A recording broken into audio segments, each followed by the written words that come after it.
ठिपक्यांची रांगोळी या मालिकेतल्या अप्पू या भूमिकेमुळे अभिनेत्री ज्ञानदा रामतीर्थकर घराघरात पोहोचली. मालिकेने जरी प्रेक्षकांचा निरोप घेतला असला तरी अप्पू ही भूमिका आजही सगळ्यांच्या लक्षात आहे. ठिपक्यांची रांगोळी या मालिकेनंतर ती कोणत्याही मालिकेत किंवा सिनेमात दिसली नाहीये. पुन्हा मालिकेत कधी दिसणार असे प्रश्नही चाहते विचारतायत. अशातच तिने एक आनंदाची बातमी चाहत्यांसोबत शेअर केली आहे. ज्ञानदा आता हिंदी वेब सिरीज मध्ये झळकणार आहे. गुरमीत चौधरीची मुख्य भूमिका असलेल्या कमांडर करण सक्सेना या हिंदी वेब सिरीज मध्ये ज्ञानदाची वर्णी लागली आहे. मिली असं तिच्या कॅरेक्टरचं नाव असून तिने सोशल मीडियावर तिच्या लुकचेही फोटो शेअर केलेत. या वेब सिरीज मध्ये अभिनेत्री ऋता दुर्गुळे पोलीस इन्स्पेक्टरच्या भूमिकेत आहे. आपले मराठी कलाकार हिंदीमध्येही स्वतःची छाप पाडतात हे बघून मराठी प्रेक्षक सुखावलेत.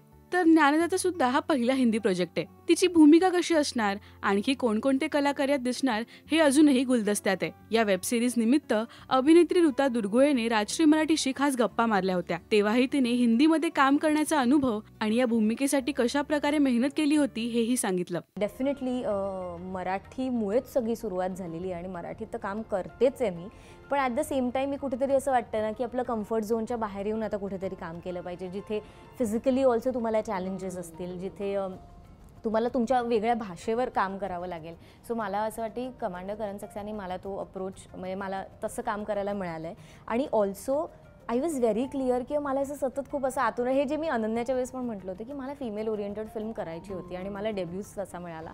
तसं मला असं सतत वाटत होतं की अरे हिंदीतलं काम करायचं असेल ना तर ते जस्ट बिकॉज हिरोच्या अपोजिट किंवा लव्ह इंटरेस्ट किंवा गर्लफ्रेंड असं नसता, काहीतरी थोडं मिठी, काहीतरी छान, जिथे स्वतःचं एक ऑथर बॅक कॅरेक्टर आहे किंवा तिला करायला परफॉर्म करायला खूप आहे, जे ॲक्च्युली मला फार काहीच रिव्हील करता येणार नाही आता, कारण ते एपिसोड जसे जसे समोर येतील तसं तसं ते उलगडत जातं की रचना मात्रेचं मी हे कॅरेक्टर करते की तिचं एक्झॅक्टली हेतू काय आहे, ती कोणाच्या बाजूने आहे किंवा तिचं कसं काय आहे. सो मला असं वाटतं की पहिल्या प्रोजेक्टमध्ये, हिंदी प्रोजेक्टमध्ये एवढं छान लेअरिंगचं काम करता येणं आणि मला असं वाटतं एवढं भारी कॉम्बिनेशन मिळणं, मी म्हणते ना की मी खरंच आय बीन ग्रेटफुल. खरं. आणि आय जस्ट होप मला आत्तापर्यंत कामावर काम मिळत गेलं आहे, तर आय जस्ट होप की कमांडर करण सक्सेना या प्रोजेक्टने माझे अजून ॲव्हेन्यूज ओपन होतील आणि मला अजून खूप छान छान क्वालिटी कामं मिळत जातात. तुम्ही ज्ञानदा आणि ऋताला या वेब सिरीजमध्ये पाहायला उत्सुक आहात का हे आम्हाला कमेंट्समधून नक्की सांगा. मराठी सिनेविश्वातील बातम्या, अपडेट्स आणि गॉसिपसाठी सबस्क्राईब करा राजश्री मराठी.